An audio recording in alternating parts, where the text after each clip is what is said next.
And I like to say right now, Mark Who 42 is proud to have 9.9 Comics as a sponsor for our show. 9.9 Comics, if you're out in Brevard County, this is one of the places to go and visit. They've just started recently, and they're located off of 1284 Sarno Road in the Melbourne area. They're starting out, but I met Matt and the team, and they are just really, really, as far as customer service is concerned, phenomenal. It's a really great store. They were telling me about a point system, Mark, and forgive me, I'm not familiar with it, but that's where the 9.9 comes from. When you go to a comic book store, some comics are just laying out there loose and for everybody to read and such like that. And every time somebody picks it up, it kind of depreciates over time. Not in this store. Every comic is protected. In fact, you can't even read the comics. They're all protected for your pleasure. So if you want to keep these comics for longevity and possibly later on try to sell them to make money off of them, they have every comic sealed up and protected. It's just phenomenal. Not only that, but one of the things I love about this comic shop is they sponsor the Candlelighters of Brevard. Now, these folks are a nonprofit organization that take care of children in the Brevard area who are suffering from cancer.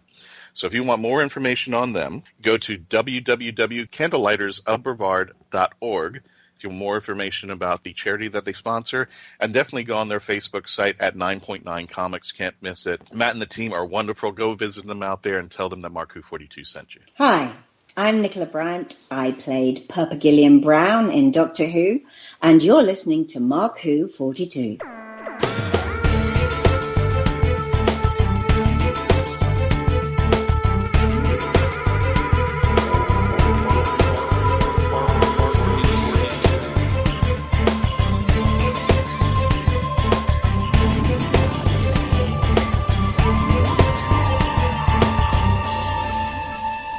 Welcome again to another episode of Mark Who 42, bringing you to the Whoniverse and beyond. I'm your host today, Christian Basil, and with me today is Zon Kiros. Just to let you folks know, I noticed in the previous episodes, some of us have been in, some of us have been out, but you got to realize we're getting upcoming conventions. Patty Hawkins is on assignment right now. We'll talk a little more about that at the end of the episode, about SuperCon Retro. Patty Hawkins is on assignment with there. Mark is on vacation in Colorado. Whatever. Enjoy the greenery, and I do mean that innuendoly. And Iggy will be returning, hopefully in a month or two after she has the baby. And we are all of our love and prayers and hopes are for Iggy for having a sweet, nice delivery, bringing in a new Whovian into the world. We have to train it because I don't know what sex it is, so I said it. So I'm trying, he or she, whoever bring into the world there. But, yeah, a lot of news coming up. I know it's not the end of the episode yet, but we have got a lot of convention news coming up in the months to come. May is definitely going to be our busy month, and April is nothing different as far as next week is concerned. But all in all, first, let's start with...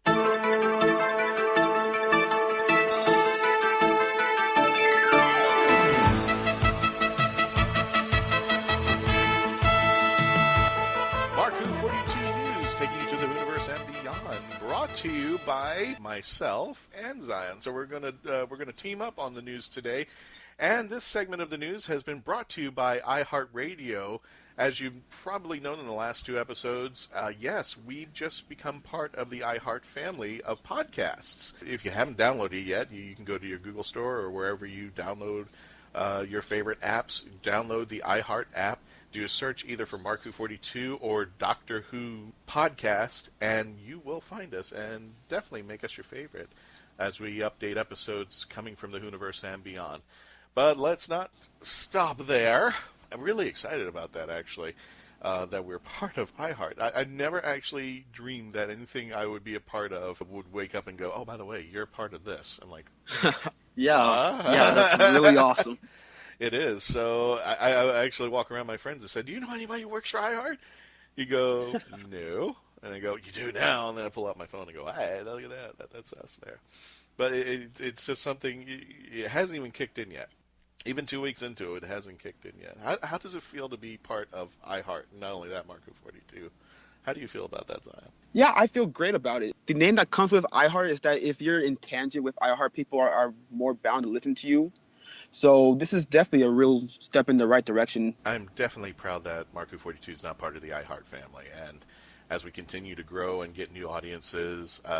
Folks, please continue to follow us, listen to us. We have a new episode practically every week, and we're going to be touring a lot of conventions this year. Some of them are going to be in your town, like Hulanta. We'll talk about all the conventions at the end of the episode. But first, let's start with the news. And for those of you who have been constantly asking me, Christian, where can we see the classic Who episodes? Well, now I can safely answer the question because, you can go to Amazon Prime, but they don't have all of that. Oh, they pull it off Netflix. Oh, they don't have this. Oh, BBC America. I'm like, now we can actually say, well, ladies and gentlemen, you can purchase BritBox, and it is only $6.99 a month. And all 26 seasons of the original classic Doctor Who, well, the ones that they found, dating back from 1963 all the way up to 1989, where they got cut off at Survival, you can look for yourself. And it's not only Doctor Who, but they also have classic stuff that I appreciated when I grew up, like Red Dwarf and Fawlty Towers. And it's only $6.99 a month. That's it. If you want to watch all 26 years of Doctor Who, that is the place to go. It's BritBox. This is a much, much, much needed thing, especially for people of the younger generation, because classic Who is honestly one of the hardest things that you can find in whole because of the sheer volume and whatnot. But now since we have this, I feel like things will be more easier for people who originally started with New Who to jump on to classic Who and see how this whole shindig started. Well, not only that, unless you're willing to pay, $20 or $30 for a new DVD with one episode, now you only have to pay $7 and you can watch any episode streaming at your command. You can see things like Pride and Prejudice, Cold Feet, EastEnders, Keeping Up Appearances. I know people were big fans of that, and of course myself, Fawlty Towers. You can go on to BritBox.com. And just for only $6.99 a month, you can watch any of this. All 26 years of Doctor Who at your disposal of the first 7 classic Doctors. And I'm excited about this. Now we can say this. Now we can say, well, you really have to go to your Best Buy and pray to God they have an episode of there. So, we don't have to do that anymore. Now we can say go BritBox, and for $7 a month, I'm actually interested in this. I'm in $7. So am I. One thing that I'm actually really wondering about is the quality, because the way that I had to find classic Who stuff back when I was starting, most of the videos were of terrible quality. So that's one thing that's really intriguing me, is it 1080p, 720, does it say?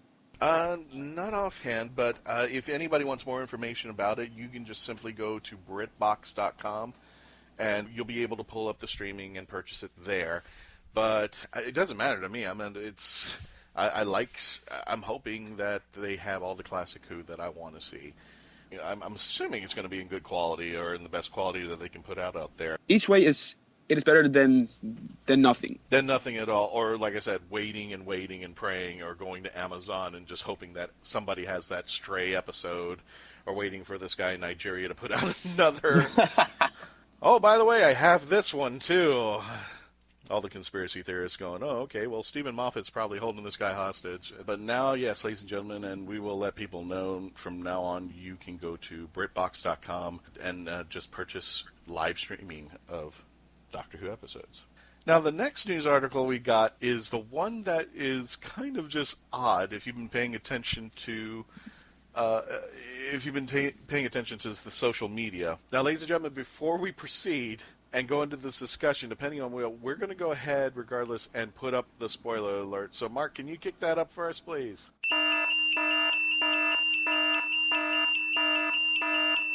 Thank you, sir. Now let us begin. We finally got a confirmation from the BBC itself. John Sim will be returning as the Master for Doctor Who, and we assume it's probably going to be at the series finale.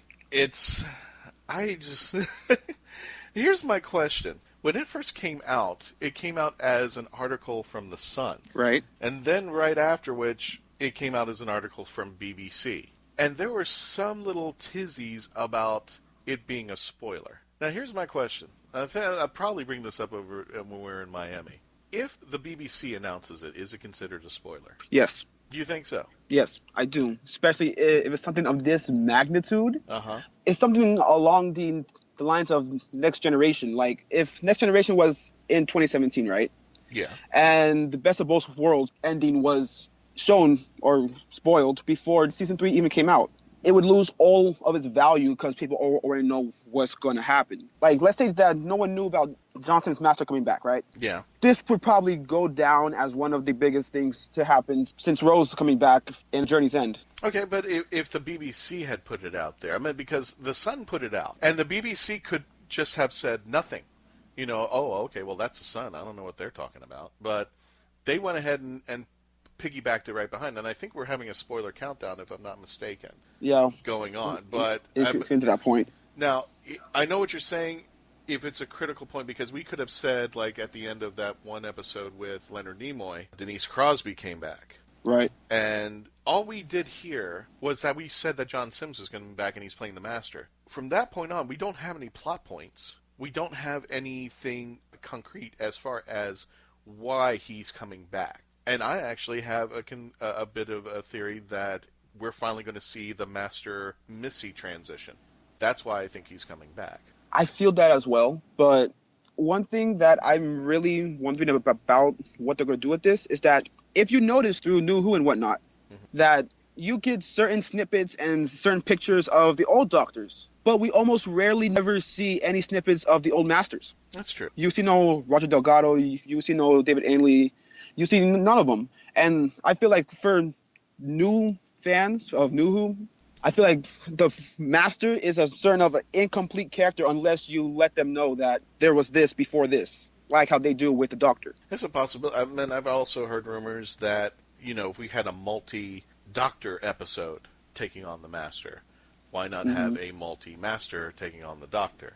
And that's what I hope it is. That's what I'm kind of hoping it is, too. I still do want to see the regeneration scene from Sim to Gomez, and that might be explained. But like I said, there's no plot point. All we know that there are going to be 2 Masters in the new series somewhere. And from that point on, we can and that's where Moffat, I think, loves the little conspiracy theories. Now, all these conspiracy theories are going to come out from all these Whovians.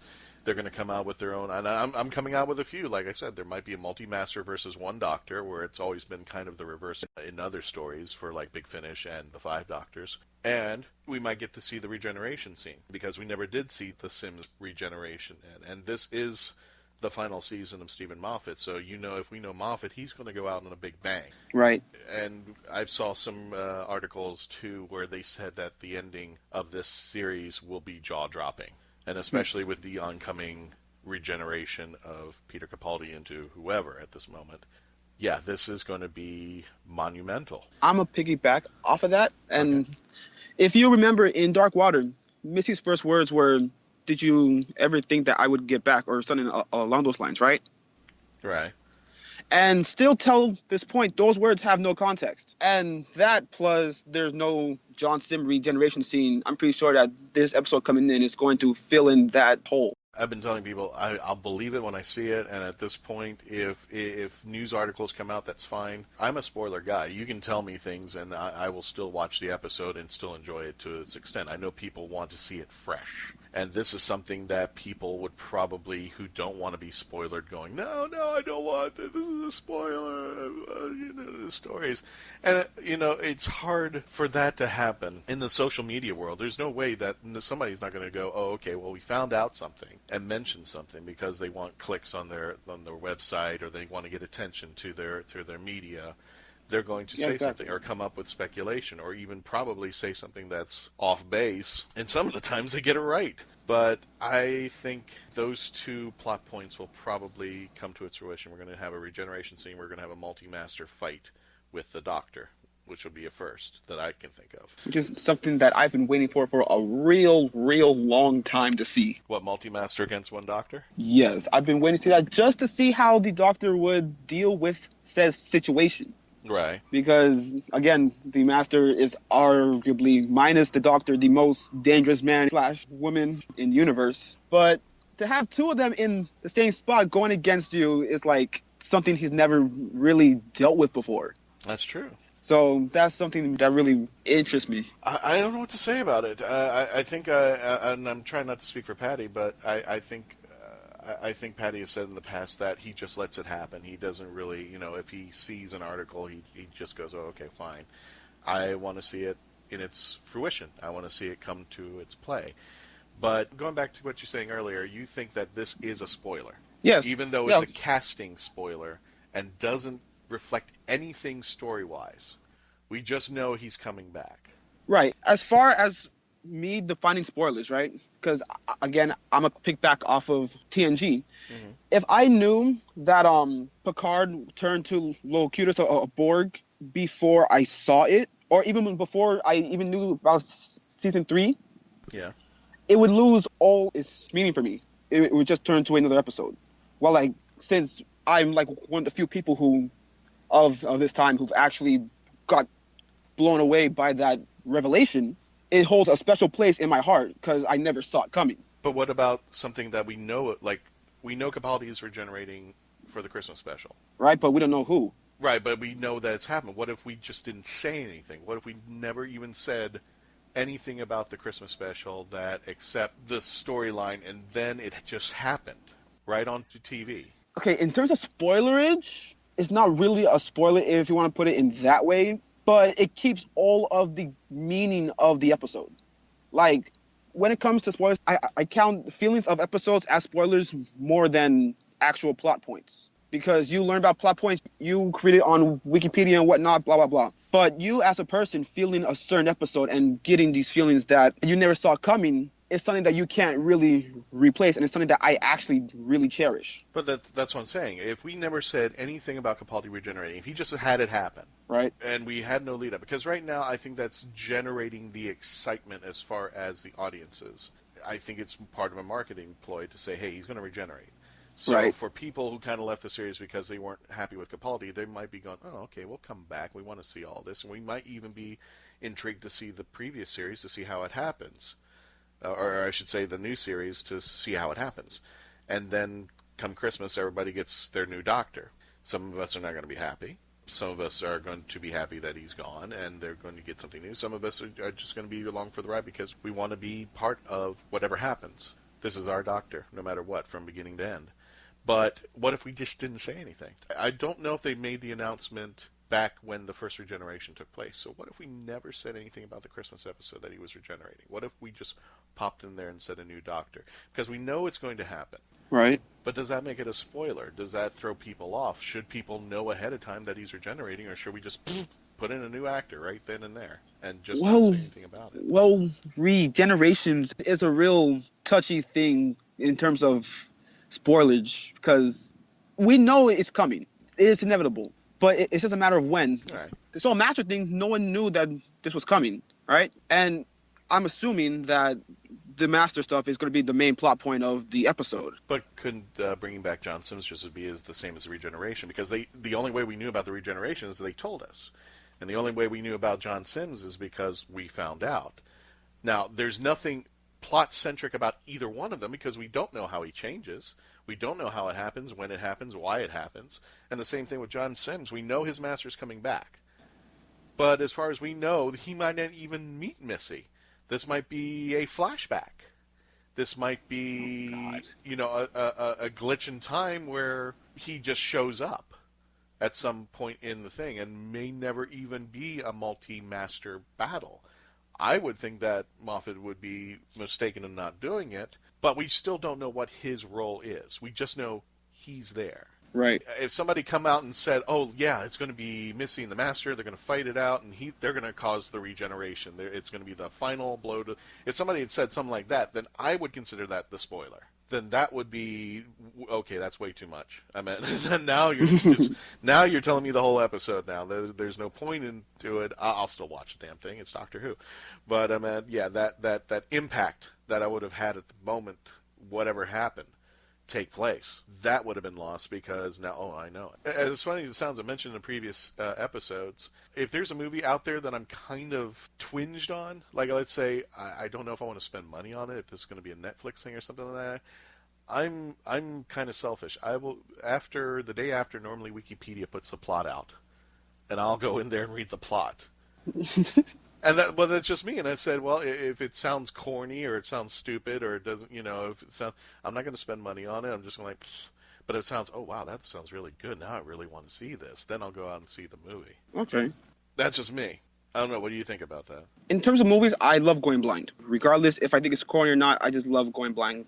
I just like living the whole box of chocolates. You'll never know what you're going to get with movies. Nice. Okay. So we have different opinions about what's coming up out here. But, guys, if you want to continue the conversation once this episode premieres, go to marku42.net or go to our Facebook, and please continue the conversation. Definitely spoilers as far as a topic on the social media is immensely huge. I've always said that I think what should happen is if you're going to talk about your favorite TV show, I'm just going to throw this out there, like The Walking Dead. And some people either don't have the means or, as soon as it's premiering, people are at work or people don't get in until later or people just don't have the means at all. And they're waiting to go to their best friend's house who has DVR'd it, and then they're going to see it like as a binge watching or something like that. I've always said that Facebook should or social media have a spoiler button that you can press. I do agree. And then you can hide all that information, and then when it populates on the news feed, if somebody wants to read what you just posted, they can click on that button that says spoilers, and then you can read for yourself. But then that gives you the choice instead of saying, oh, Johnson is back as the master. Now we can hide that kind of social stuff.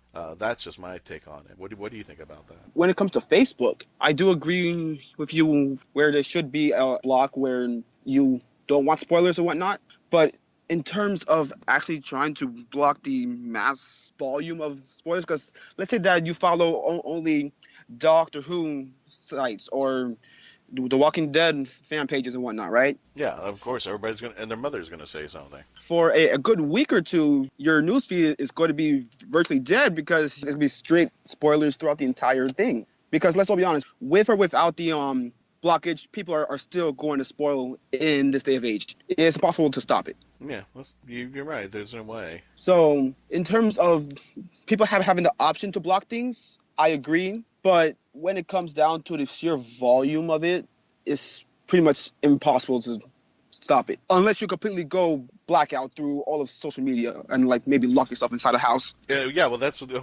you're locked inside the house, that's the only thing you have is social media or TV. But I see what you're saying, but people will countermand and say, hey, if you are on your Facebook at the moment that the episode has ended, what did you think was going to pop up on your news feed? True. It might be something you want to avoid, and there's people have razzed me because I have said something because it was newsworthy, and then go, wait, that's a spoiler, and I'm just like, okay, wasn't to me. And another thing about that, right, is that you have the East Coast and the West Coast. They're hours behind us. Exactly. So all the East Coasters are spoiling for all the West Coasters. Oh, even worse, the UK sees it 5 hours in front of us on the East Coast. So we've got a 5 hour, and then and the West Coast has got an 8 hour gap between episodes. So it's it is almost impossible. It's almost impossible, but yeah, I try not to. And the only reason why this came up over here, I don't know if I want to mention his name or not, but when the news article came out that Jon Snow was the master, it started off as the son, and nobody really mentioned too much about it. And then the BBC put it out. So to me, when BBC puts it out, it's no longer a spoiler to me because it is now newsworthy. They put it out. It's on their site. Everybody can see it now. It's there. Because if it were a spoiler or something that should have remain hidden, I think they should have just shut their mouth and just let that speculation come through. Just let them say, no, I don't know what the sun's talking about. That's the sun. I feel like anything that hurts the way that I view it in episode, like if I get any info and it hurts my way of viewing the episode, I count it as a spoiler. Because I like, again, going into things completely blind. I like being surprised of things, regardless of characters popping up, new intros, new plots. I just like going blind and evaluating it at face value. Well, to each their own, and I wish for people who want to remain spoiler-free until minute 1 of their episode, I hope they somehow find... Good luck with that. Yeah, exactly. But anyway, speaking of something that's not a spoiler, wow, what a great segue. Coming up next is part 2 of our 5th anniversary episode with Nicola Bryant, who played Peri Perpigillion Brown of the companion through the end of the 5th and the series of the 6th Doctor. This is the conclusion to that episode. Definitely want to stick around to listen to that. And stick around also because we will have upcoming convention information and appearances that will be coming up for the month of May and April. So stay with us. Zion and I will be right back right after this commercial and right after this interview. Don't go away. Don't go away. We'll be back with more Mark Who 42 after this. Mark Who 42 is proud to have Famous Faces and Funnies. This is a huge, mega comic book store. I mean, they just have literally tons and tons of comic books, novelties, everything. They're located off of 3020 New Haven Avenue in West Melbourne. And if you want to give them a call and just let them know Mark Who 42 sent you, it's 321-259-3575. But this thing is just a huge, I mean, you've seen comic book stores and nothing against them, but you've seen them, these tiny little shops, and they have comic books and they have merchandise and memorabilia and such like that. This place is like the best term I can put is the Costco of comic book shops. You go from one store and there's another section and it's just huge. They have Funkos, they have tons and tons and tons of stuff in there. I mean, it's hard to explain, but if you have any geekdom out there, Famous Faces and Funnies have got it covered for you, from Doctor Who, Star Trek, Star Wars, everything. And also Rick is the guy who runs it, and all the team over there, nice, friendly people. And I believe they're going to be joining us at MegaCon this year. So definitely want to check out our friends at Famous Faces and Funnies in the West Melbourne area if you're out there. The voice of Christian Basil, take 1. Hi, I'm Christian Basil, and I would like to provide my voice for all your voiceover needs, such as... Okay, like an announcer. Like a what? Like an announcer. For all your voiceover needs, such as animation, radio, announcements, introductions... Now an old man. I can even record voicemail for all the Meshuggahs that call you. A pirate. Arr, and it won't cost you a lot of treasure for me services. Arr. Creepy movie voice. Just call 407-761-2679. 407-761-2679. Or email voiceofchristianbasil@yahoo.com. Well, how was that? That's a wrap. Coming May 19th through the 21st, Oasis 29 continues to celebrate excellence in science fiction and fantasy. Oasis 29 will take place at the Sheraton Orlando North Hotel, featuring special guest writer Faith Hunter. The best way to see Oasis 29 is with your 3-day weekend membership pass. Your pass will include full admission to all the art exhibits, dealer rooms, guest speakers, writing panels, and of course, a special appearance by your favorite Doctor Who podcast, Mark Who 42. A con suite for nourishment will be available on site. For more information, hotel rooms, and purchase for your tickets, including student discounts, go to www.oasfis.org/oasis. Oasis 29 is an event that promotes safe and fun environment for the entire family and upholds that cosplay is not consent. We look forward to seeing you there. I'm Colin Baker, and you are listening to Mark Who 42, The Meaning of Life. Welcome back to more of Mark Who 42 on Krypton Radio. I'm your host, Mark Baumgarten. With me is Christian Basil. And you heard last week part 1 of our interview with Nicola Bryant, Peri from Doctor Who. Well, we've got the second half for you right now. Nicola, going back to Doctor Who, when you were with Colin Baker on the series, the dreaded hiatus, the 18-month hiatus happened. And what was your opinion on that? I mean, that must have been like, hey, I'm trying to work here. Am I fired? Am I doing this? What was going on in your head? Well, that was the crazy thing, because nobody was fired. Right. We were all under contract, so they had to continue to pay everybody. Oh, that's good. Yeah. Yeah. Yeah. I would love that job. They had to continue to pay us. So I thought, well, this is a great waste of money. We could actually be making the show. Mm-hmm. I got to go off and do some theatre, which was great, although I had to ask their permission to do it. But it was a very weird thing because, our viewing figures were good. the only thing, and this is really interesting from a discussion I had with some friends in America, which I hadn't realized before. An American director who I had just worked with said that when he saw the show, the season ended at Caves of Androzani. So that was the end. They did not have Twin Dilemma until their next season began. Right. So they had the gap. And I think with hindsight, what the storyline was incredibly brave. And I think the fans often go through this, oh, we don't like the new one. And normally now you go straight through, and if you don't like it in episode 1, you go, oh, I like them a bit better in episode 2. And oh, I really love them in episode 3. And you warm to each Doctor as they come along. And the way that we'd done it in Great Britain was the fact that we gave them Twin Dilemma, which was a bit of a shock. And, you know, the Doctor's really quite hostile. And then we give them ages to think about it.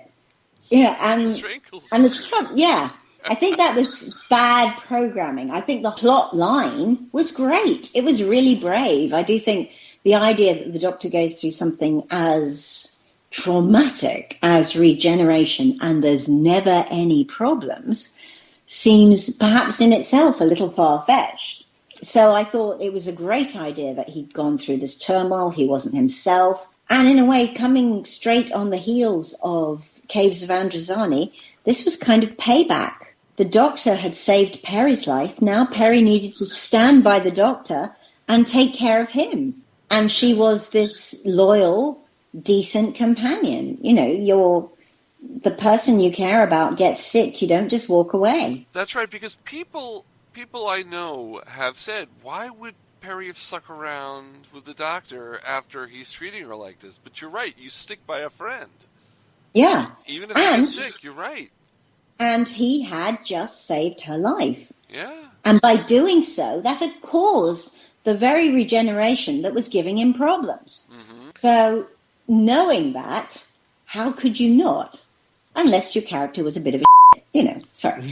Well, yeah. But I don't have to cut that up. But, since she was a nice kid, since she was a loyal, decent person who, yes, was not getting on with her mum or her stepdad and really could do with getting away from all that, and was having some of the traumas that teenagers go through, I want to go and have my own adventures.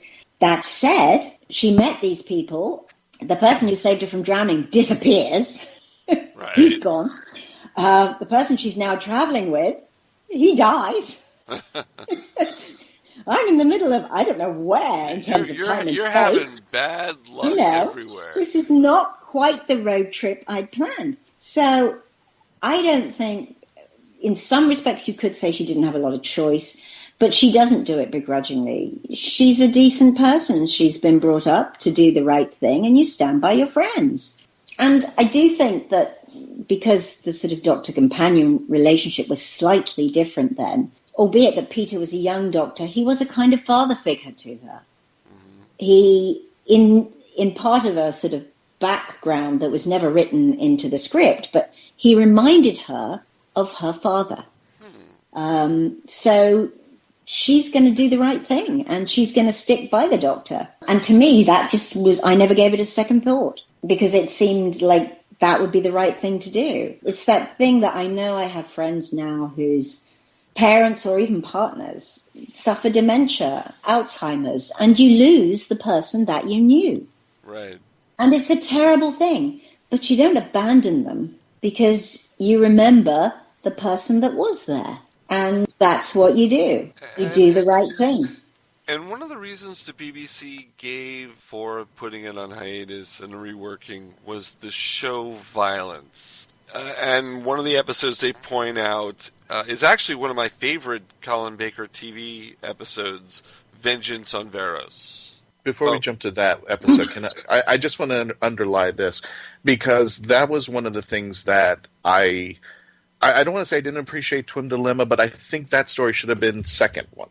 I think it would have been a wonderful story if it was just the two of them, and Peri is in the situation she does not know.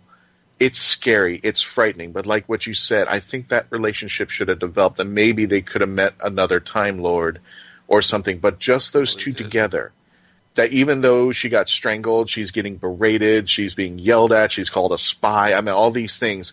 If we had seen more of emotional attachment to those two, then we could see more of Peri. You know, I could have understood what was going on. And I think with the inclusion, putting in Twin Dilemma, that kind of took that away. And there was some intricacies where we can see some things where Colin was adding, you know, I'm getting my head together. But I think it would have been a wonderful story if just the two of you were alone and he's taking the TARDIS to different places where I need to go here, I need to go here. But you're sticking to your guns and you're saying, you know what, you can do anything to me, but you saved my life. And this is the least I can do is to save this one. I think it was, I understand exactly what you're saying. And it was my envy when I saw the first episode of the new Who. Because there is now the luxury that they can explore the emotions of the companion. But it really wasn't something that was done a lot in Old Who because it was about the Doctor. And I think that all we could do was play it as a subplot. Right. You know, I had to bear in mind every time while I'm here because I care.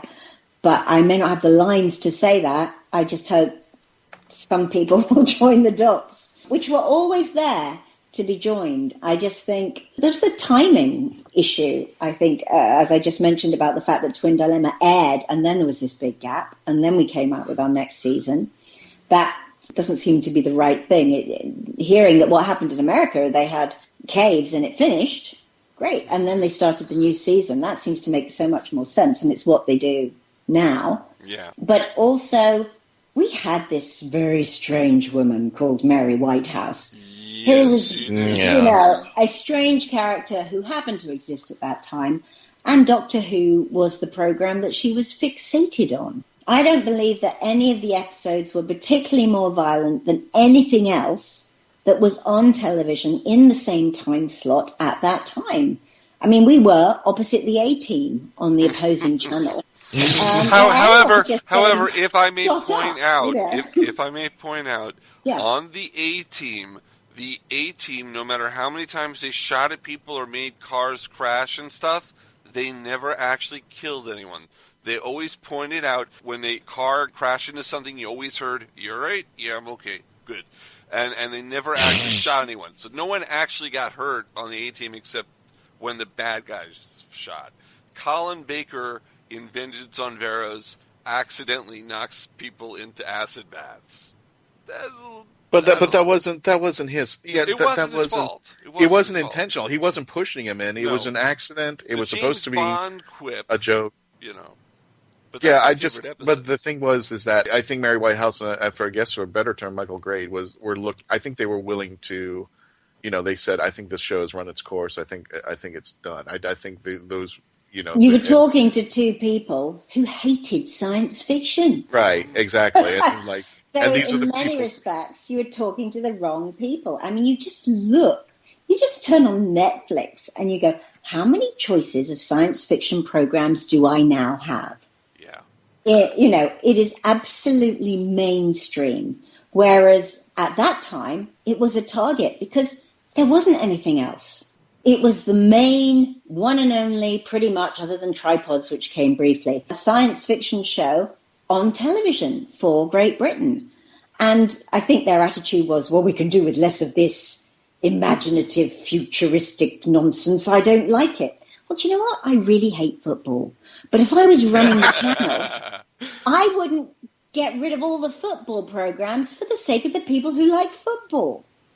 Thank you. Because I would miss Manchester United on television. I think it's that thing of just going, because I don't like it, I don't think anyone else should be watching it. Right. So I think there was a lot of that. And also people wanting to draw attention to themselves. Yeah. If what you want to do is make a reputation out of being, I'm the person who's going to stop all sex and violence on television in this country, then you just go out looking for it, don't you? Mm-hmm. I actually thought it was more worrying that nobody did get hurt officially in the A-Team. Yeah, that is. Yeah, there was kind of this scary thing that basically. I was just doing a devil's advocate thing. Yeah, absolutely. I wasn't being serious. Yeah. But there was that sense of we did take responsibility for everything. I mean, we had long discussions about the scene in Revelation of the Daleks and how to deal with the mutant scene and everything. And so the point is we were very aware of it, but we wanted to show that there are repercussions to violence and you have to be careful and you can't go crashing into everything and just set off a machine gun at everyone and think no one's going to walk away with an injury. And we've actually had... Let me say, Vengeance on Veros was about, like, video nasties, but it wasn't.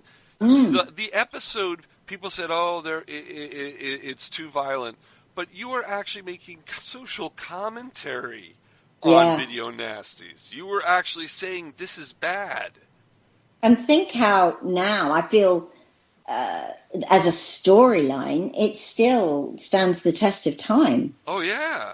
And as great science fiction does, foretells, we now vote, don't we? We sit and vote. We vote, have you won this show? Have you not won this show? How soon before we do this for our presidents and prime ministers and goodness knows who?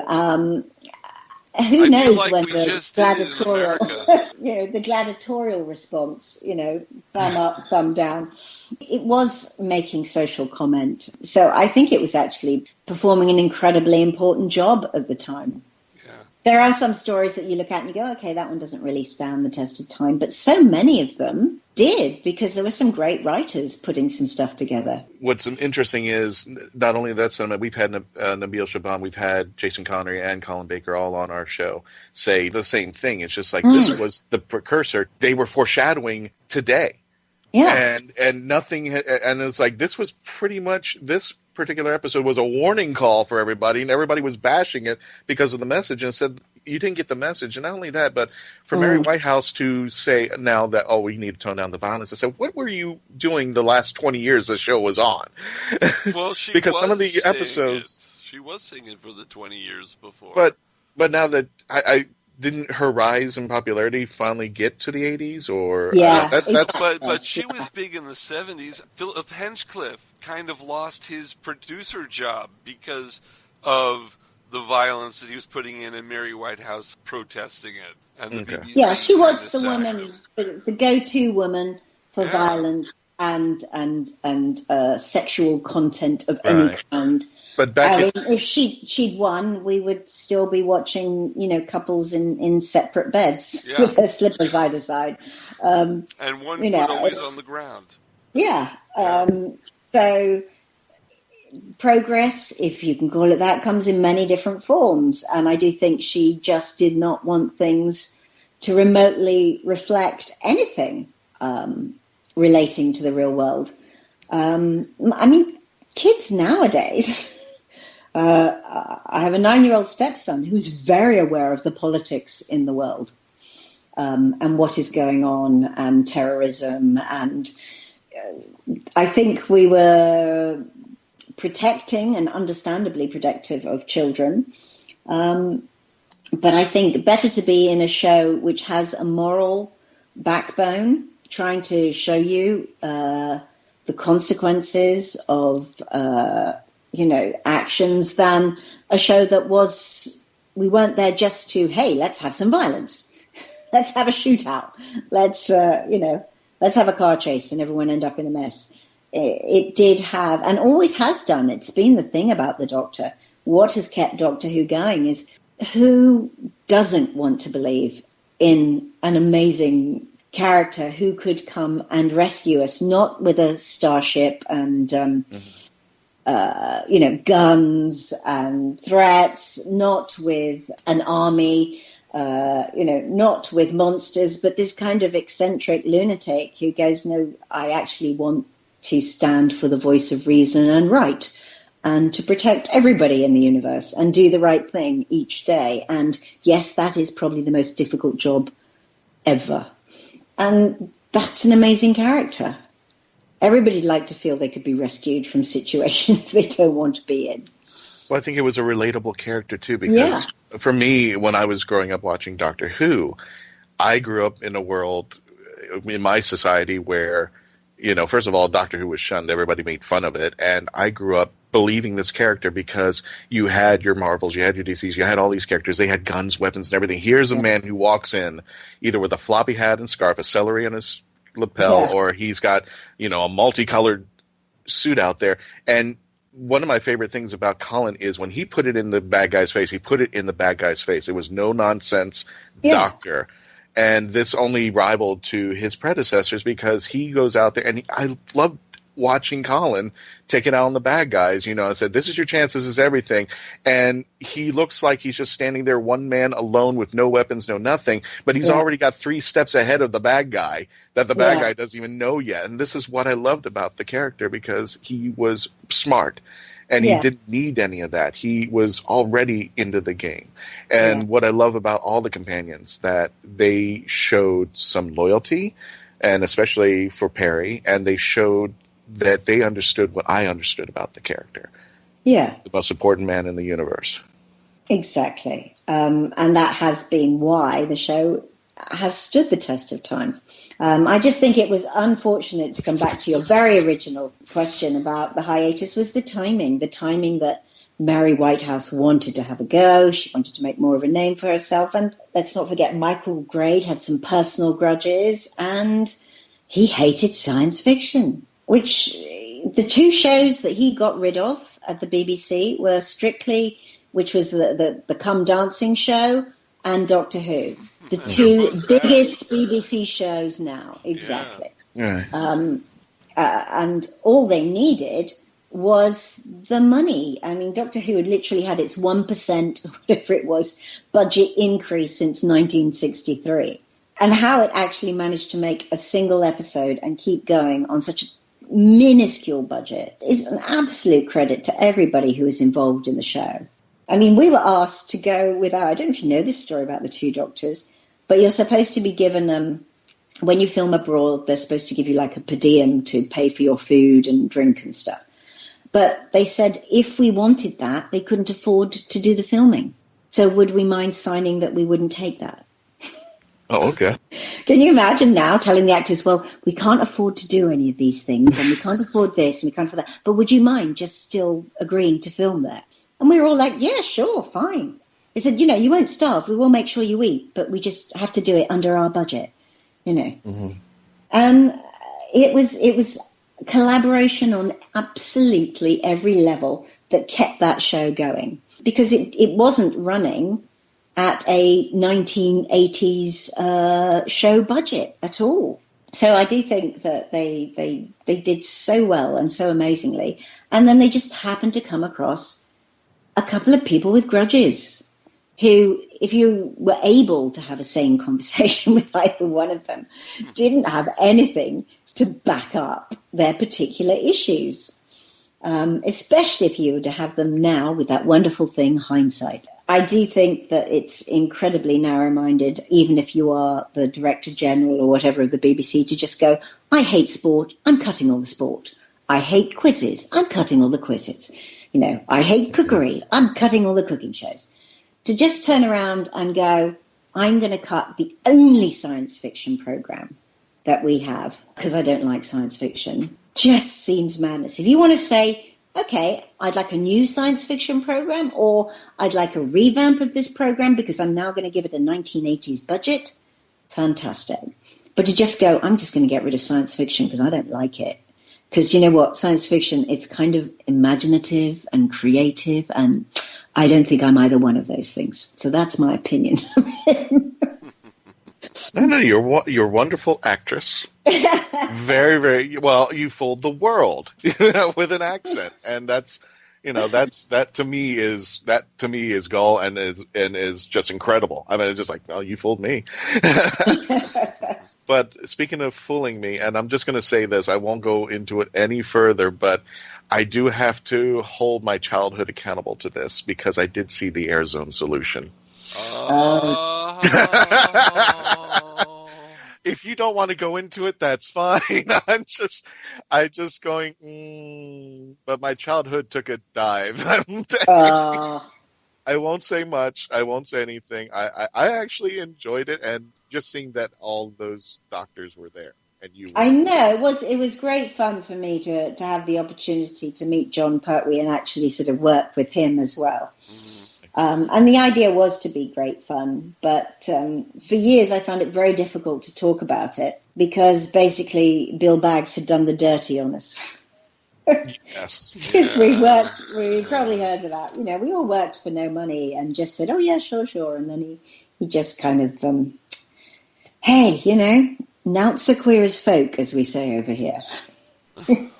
I just had to say it because my childhood would watch that, and then the scene. Oh, yeah. And he said to me, I really want you to convince Colin to do that scene. So he was making me convince Colin. So, but I hate this. It was fun to work with him again. Yeah. I know what scene you're talking about. You know what scene you're talking about. But you've got to describe. Let the audience is like, what are they talking about? You've got to go a little more. For the audience, we were just talking about Mary Whitehead and being in two separate beds. Let's just say they weren't in two separate beds. No, we were boyfriend and girlfriend. They were boyfriend and girlfriend, but I could not peel the Sixth Doctor and Peri out of my brain, and that was my love, that was my geek, and I can now. I just back then when I first saw it, and it was the same thing for Billie Piper when she was Rose, and then she goes off to do the series called the Diary of a Call Girl, and I'm seeing her do accents. I said, that's my Rose. Yeah. I can't do this anymore. I actually stopped because I just could not see Billy. And then somebody said... Yeah, that was so close together, wasn't it? And at least I felt I had a different voice. There you go. So I felt that gave me some slight leeway. But no, I totally understand what you're saying. I think I would have felt exactly the same. I enjoyed it, but I had to get through something. At my childhood, I had... Put a blindfold over him and say, just don't watch this scene, you're fine.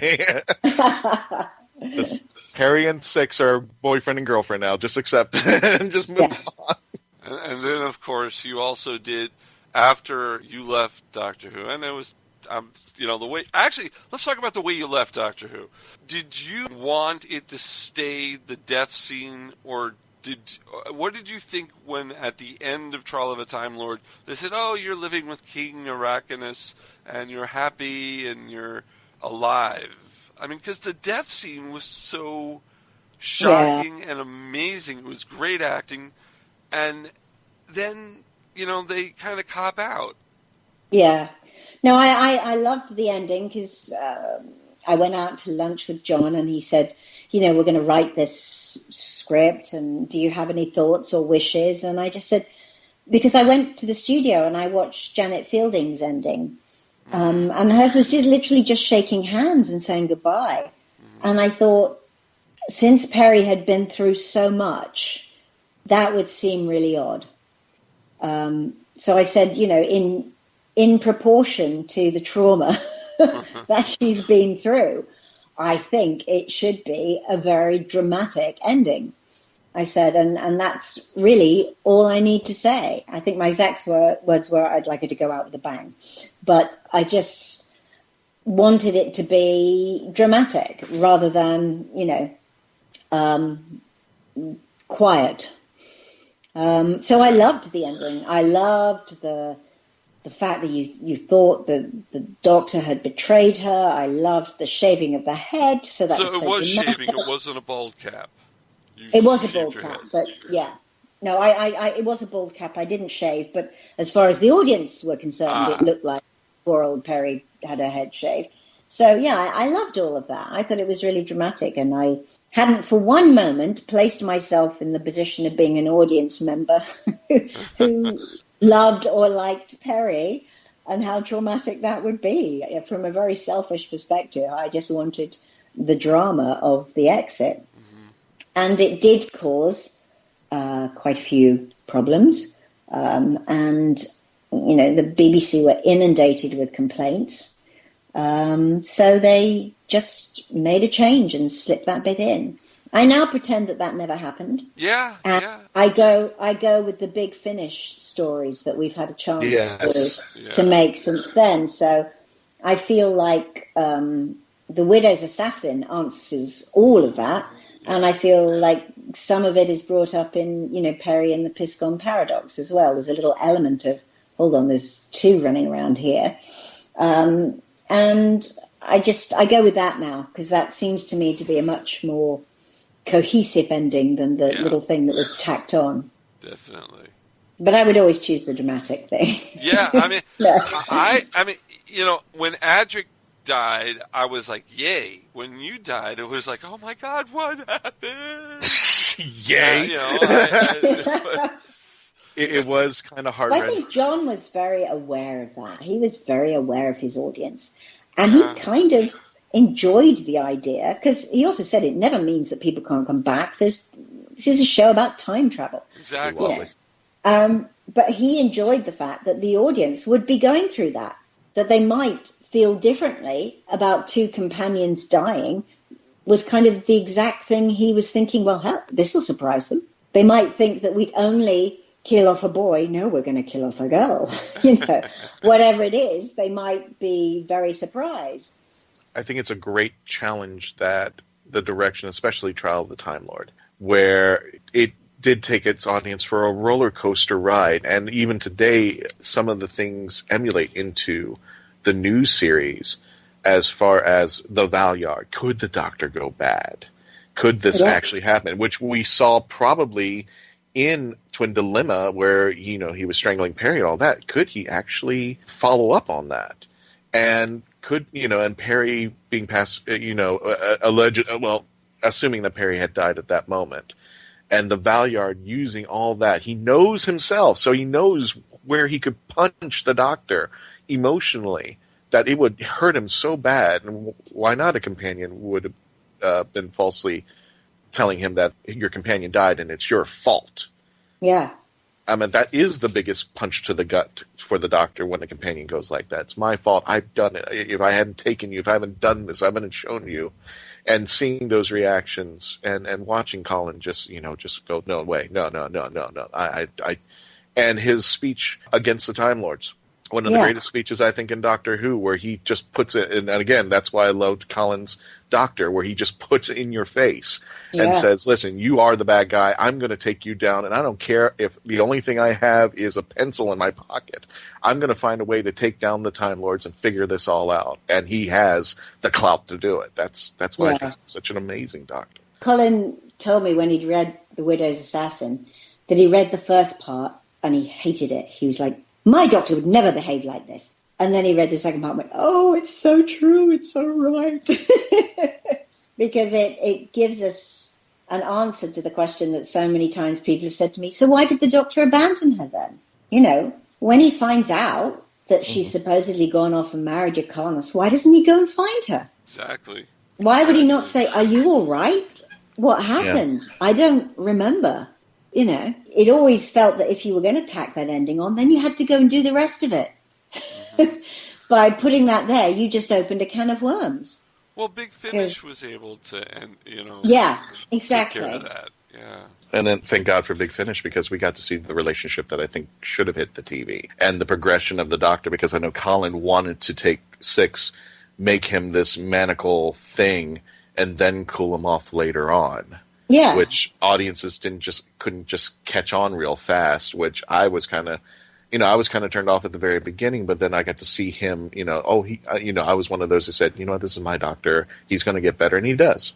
Yeah. He's still fighting with Peri, but that's the way it is. And using Colin's own words, they were soulmates. Six and Peri were absolute soulmates there. But I want to get to something very special, Nicola, because you, myself, and our team are all going to be at Hulanta in May. Brilliant. I know. How exciting. I'm really looking forward to this. It's going to be great. And I think there's going to be some fun surprises as well, which I can't talk about. But I just love being able to say fun surprises. So, it's great. And I love appearing at conventions with Colin because we've got so many stories. Yeah. And when one of us forgets one, we remind the other, and then we, it is that sort of great traveling down memory lane together. I'm really looking forward to it. And I've not been to a convention in Georgia at all, I believe. Really? Okay. Yeah. I've never been to a convention in Georgia yet either. So you and me both. It's going to be so this is everybody's going to be their first time there. Yeah. Everybody's going to be their first time in Atlanta. Have you been to Florida at all? I have, yes, but I mean way back. You were at OmniCon back in the 80s because I was there. Well, yeah, I was there, and that would have been Nick Courtney and JNT and Gary Downey and lots of cocktails. That's what I think. Yeah. See, I knew Nicola back in the day, Christian. We're old friends. Yeah, we go way. We go way back. Our professional careers take us way back. Well, I'm sorry, I wasn't privileged. You'll just have to catch up, Christian. I was in Orlando. Yeah, you're in Orlando. We were in South Florida, getting sun, and Well, it's going to be wonderful because we were at conventions with Hurricane Who with Colin. It was so honorable to see him. That was one of my first interviews with Colin, and it still scared me to this day as much as this interview does because Mark and I were both quietly geeking out. He doesn't want to confess, but I will. It's like we're interviewing Peri. We're going to do this, and we're like, we're both frightened out of our minds. What are we going to say? And I had plenty to say. I just didn't know how to shut up to let you say it. Well, I'll tell you what. We're going to curb this right now because we'll be with Nicola and Colin and Camille Kaduri and a host of other people down in Atlanta, Georgia, coming this May at Wholanta. Get your tickets now. May 5th through 7th. May 5th through 7th. Tickets now on the website for Wholanta. And if you don't have it, you can go to marku42.net, click on the link, and it'll take you there. Get your tickets now because, Nicola, we are going to have a great time. And you got surprised. I'm going to ask one favor. I'm going to ask one favor. Sure. Yes. Can you remember there's no cola in my name? It's Nicola. Yes. Nicola, not Nicola. Nicola. She's not a Pepsi. She's That's not, You know what? she's I not can't fake a British accent, so I can't do that. We think down here in Orlando say cola, so I'm like... way back in those conventions in the 80s, somebody made me a badge, one of those little pin things, and it used to say, I am not a fizzy drink. Some fan made it for me, and it was brilliant. I used to just wear it. And have I been that bad? No, not at all. If it really bothered me so much, I think I'd have said before. Yeah. But, like a Spanish word that I can't get through. I'm just like, Nicola. Well, I just thought I'd say so we can get it right when we meet in person. Yes, Definitely. I definitely make sure I get it right. Yeah. And if you don't, you have my permission to physically hit me in behind the scenes. No, I'm not that kind of thing. If we take the stage together and go like, what did you say, boy?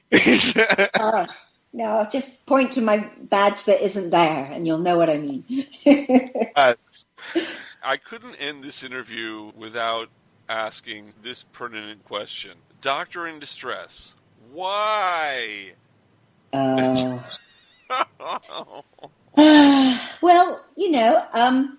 And I start by saying that you are a good singer, so... No, I'm not. I'm so flat on that. I think I'm so nervous. I'm terrified because there were about a dozen people in the room that I had crushes on. And I just was like, oh, my goodness, what am I doing?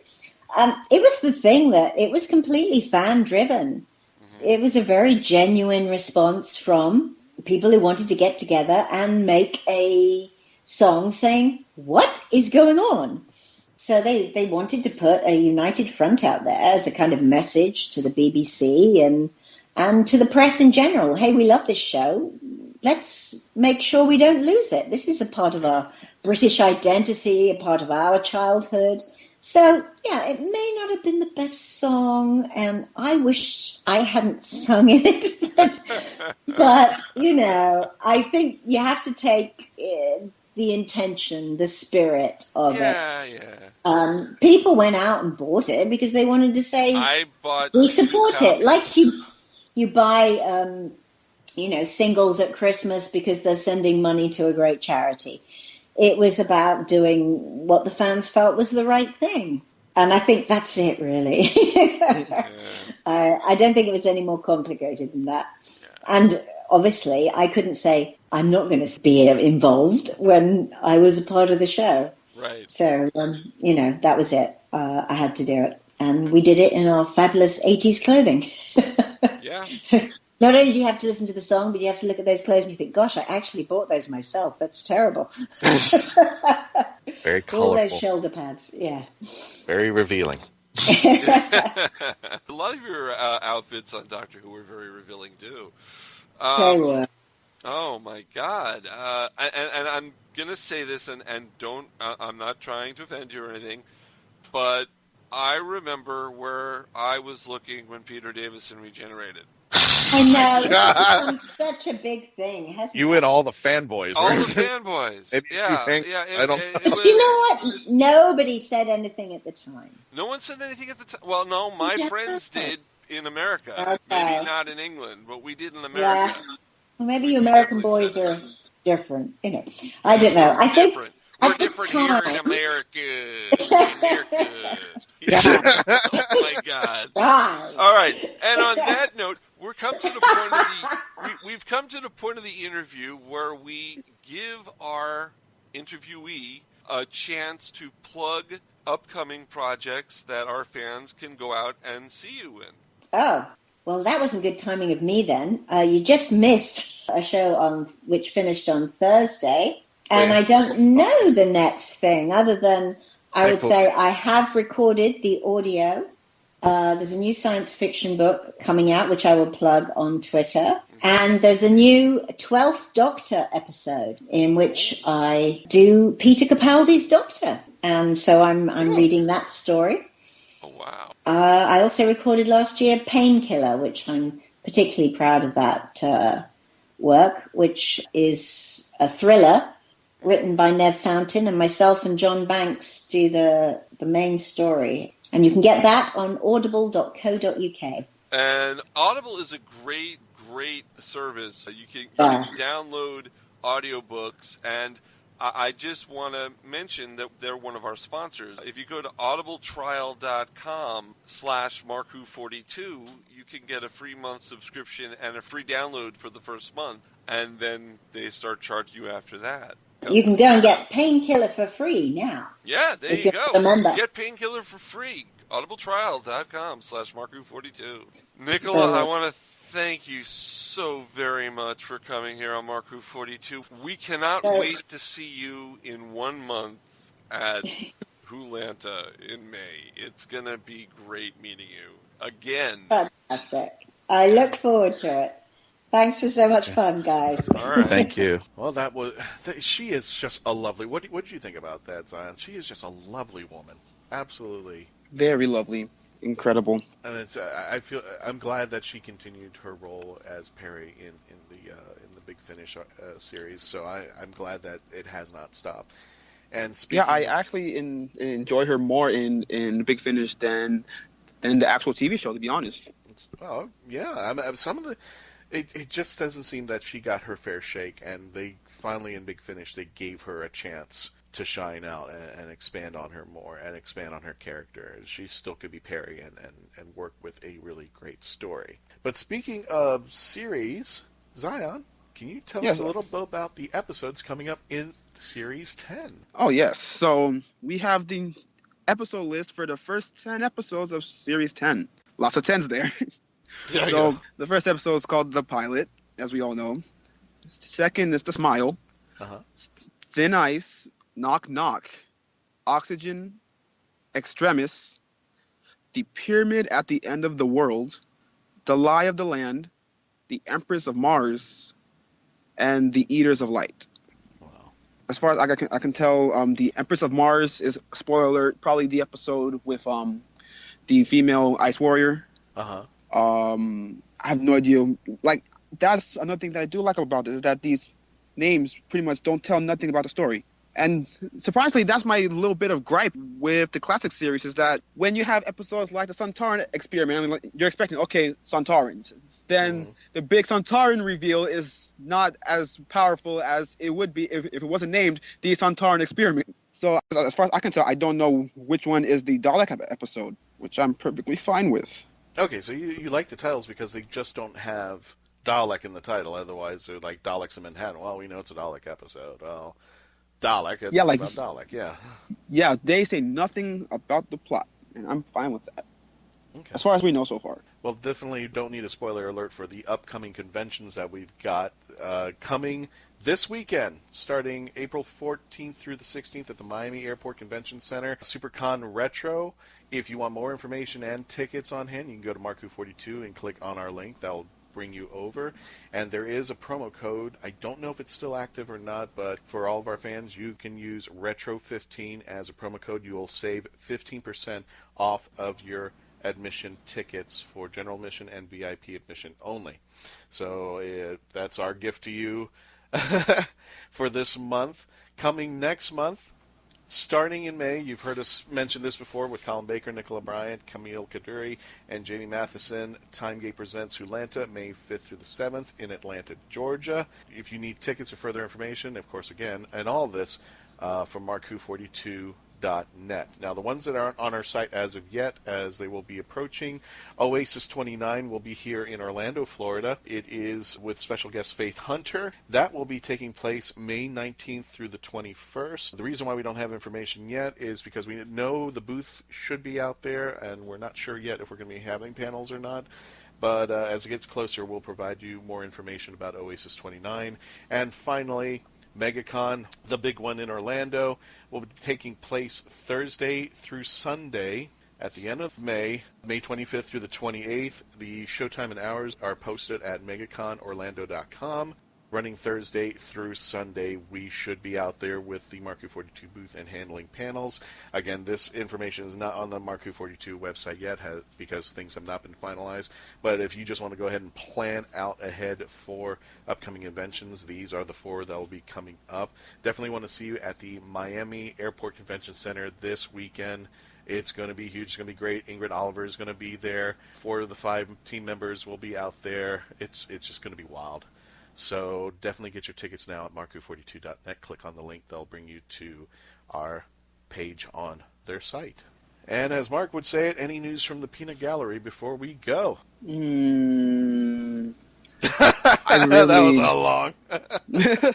That was a long one. I'm just hoping for Series 10 that is actually satisfactory as a final season for Capaldi, because he honestly really, really deserves it. I do too. I'm hoping that this is going to be... And I hope Moffat doesn't do a fizzle with us like he did with Time of the Doctor. It's going to be something that we're all going to be appreciative as being his last season, Capaldi's last season. And as we enter with the Chibnall era / whoever the heck the new Doctor is going to be, we're going to be sticking around for it. And that's what we live and breathe for. We love, admire, and want Doctor Who to continue. And that's what this show's all about. For all the Whovians out there who just want to geek out, we're always here for you. And we're going to be touring around the country and possibly coming to a city close to you too. So from all of us here at Marku42, we'll see you this week. Oh, by the way, I almost forgot. At RetroCon, we are going to be viewing the premiere of the new season, the pilot, the new episode.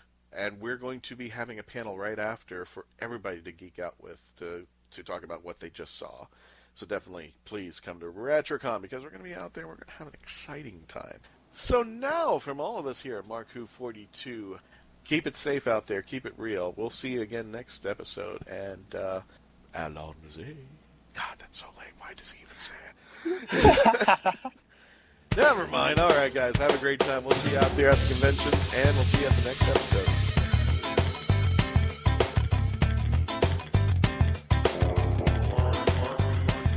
Marku42 was written and presented by Mark Baumgarten, Christian Basil, Patty Hawkins, Iggy Matthews, and Zion Kiros.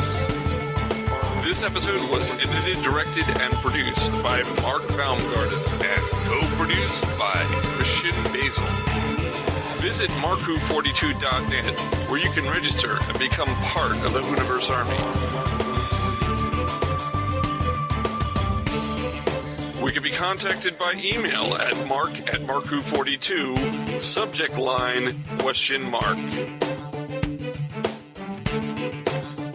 If If you'd like a chance to be a guest on our radio show, send an email to our Media Relations Director, Christian Basil, at marku42media@yahoo.com. You can have Marku42 entertain at your next event or convention. Go to heroesonhand.com/Marku42. Space Coast Comics is a free monthly magazine found in over 120 locations currently throughout Brevard County, parts of Osceola, Volusia, and Indian River County in Florida, and soon to be available in Chicago. Follow them on Facebook to learn more. Doctor Who and its properties are owned by the BBC, the British Broadcasting Corporation.